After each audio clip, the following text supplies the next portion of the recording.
Thank you all for being here today for today's hearing with the Senate Committee on Environment and Public Works Subcommittee on Fisheries, Water, and Wildlife.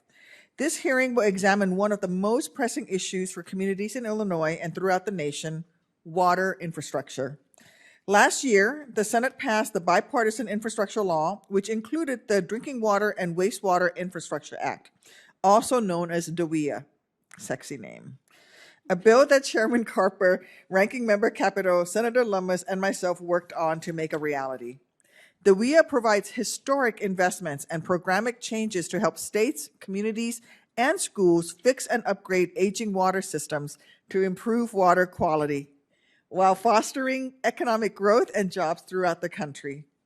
In fact, DWIA is the most significant federal investment in water infrastructure in history, and I am thrilled to see that President Biden's budget request for the full federal funding of all DWIA programs. While this bill is an incredible first step towards clean water for all, our jobs are not done.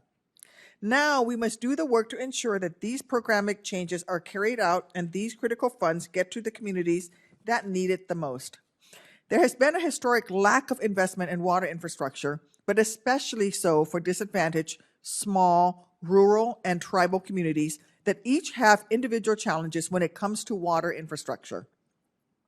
Our lack of attention to these communities is not acceptable. We must break down barriers for funding to ensure every American has access to clean water, no matter their zip code, the color of their skin, or the size of their wallet. The WIA's goal is to help do just that.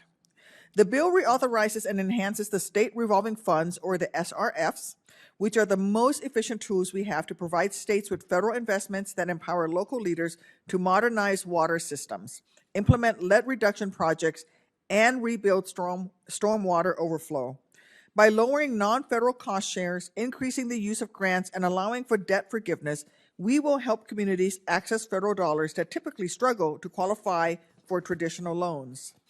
Years of lack of investment and oversight have led towns all across America to slide into disrepair. We have worked within our states to give these communities a chance at a normal life, and funding opportunities like the programs in DWIA could provide this chance.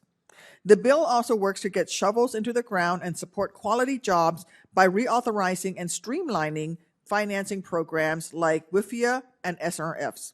However, with significant funding comes significant responsibility.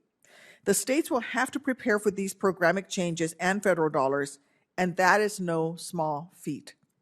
One of the significant water infrastructure projects that the states will have to plan for is the national health crisis of lead pipes. As the senator with the most known lead service lines of any state, and with lead poisoning disproportionately impacting communities of color and low-income communities, this cause is very near to my heart. The Bipartisan Infrastructure Law provides over $15 billion for President Biden's National Comprehensive Lead Service Line Replacement Initiative, and DWIA provides an additional authorizations for more than $700 million for lead reduction programs, like my voluntary lead testing and removal in schools and child care facilities program. Yes, this National Lead Removal Initiative will be a lot of work, but it will be worth it to protect our future generations. With the EPA's recent SRF implementation guidance, I am excited to see that they are following through on Congress's intent to make disadvantaged small, rural, and tribal communities the priority of this water infrastructure funding, and we will continue our oversight to ensure that the states deliver on this vision. Today, we have an excellent lineup of witnesses to provide firsthand knowledge of how these programs work for their communities, any improvements needed, and how the changes that DWIA provided will help them in the future. From permanent brain damage to overflowing sewage to costly service interruptions, our constituents are now experiencing the harms that result from allowing our drinking water and wastewater systems to age into a state of disrepair. And now is the time to fix this in an efficient and equitable manner. As subcommittee chair, I look forward to today's discussion on best practices to ensure the success of this committee's long-term goal of providing families in Illinois and across our nation clean, safe, reliable water.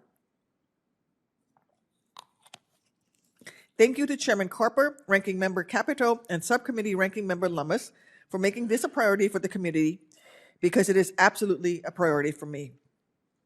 I would now like to turn it over to Subcommittee Ranking Member Lummis for her opening statement.